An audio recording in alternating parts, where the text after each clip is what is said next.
श्री कृष्ण भगवान द्वारका में रानी सत्यभामा के साथ सिंहासन पर विराजमान थे। निकट ही गरुड़ और सुदर्शन चक्र भी बैठे हुए थे। तीनों के चेहरे पर दिव्य तेज झलक रहा था। बातों ही बातों में रानी सत्यभामा ने श्री कृष्ण से पूछा कि हे प्रभु, आपने त्रेतायुग में राम के रूप में अवतार लिया था, सीता आपकी पत्नी थीं। क्या वे मुझसे भी ज्यादा सुंदर थीं? द्वारकाधीश समझ गए कि सत्यभामा को अपने रूप का अभिमान हो गया है। तभी गरुड़ ने कहा कि भगवान, क्या दुनिया में मुझसे भी ज्यादा तेज गति से कोई उड़ सकता है?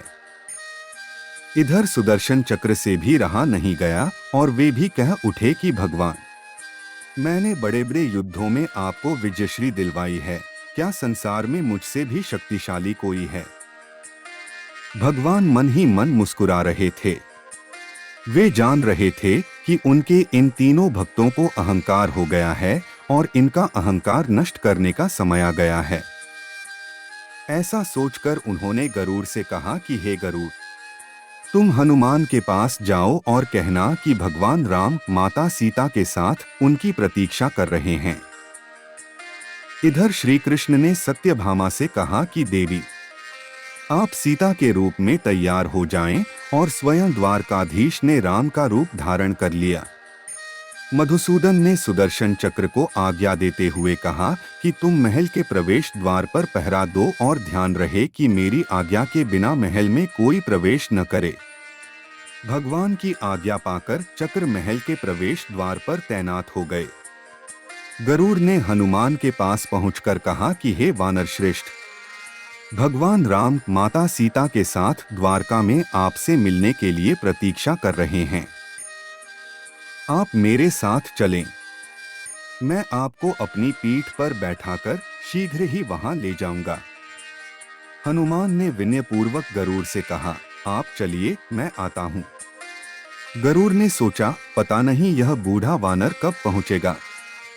खैर, मैं भगवान के पास चलता हूं। यह सोचकर गरुड़ शीघ्रता से द्वारका की ओर उड़े। पर यह क्या? महल में पहुंचकर गरुड़ देखते हैं कि हनुमान तो उनसे पहले ही महल में प्रभु के सामने बैठे हैं। गरुड़ का सिर लज्जा से झुक गया। तभी श्री राम ने हनुमान से कहा कि पवन पुत्र, तुम बिना आज्ञा के महल में कैसे प्रवेश कर गए? क्या तुम्हें किसी ने प्रवेश द्वार पर रोका नहीं? हनुमान ने हाथ जोड़ते हुए सिर झुकाकर अपने मुंह से सुदर्शन चक्र को निकालकर प्रभु के सामने रख दिया। हनुमान ने कहा कि प्रभु, आपसे मिलने से मुझे इस चक्र ने रोका था, इसलिए इसे मुंह में रख मैं आपसे मिलने आ गया। मुझे क्षमा करें। भगवान मन ही मन मुस्कुराने लगे। हनुमान ने हाथ जोड़ते हुए श्री राम से प्रश्न किया, हे प्रभु, आज आपने माता सीता के स्थान पर किस दासी को इतना सम्मान दे दिया कि वह आपके साथ सिंहासन पर विराजमान है? अब रानी सत्यभामा का अहंकार भंग होने की बारी थी। उन्हें सुंदरता का अहंकार था जो पल भर में चूर हो गया था। रानी सत्यभामा, सुदर्शन चक्र व गरुड़ जी तीनों का गर्व चूर चूर हो गया था। वे भगवान की लीला समझ रहे थे। तीनों की आंखों से आंसू बहने लगे और वे भगवान के चरणों में झुक गए। अद्भुत लीला है प्रभु की।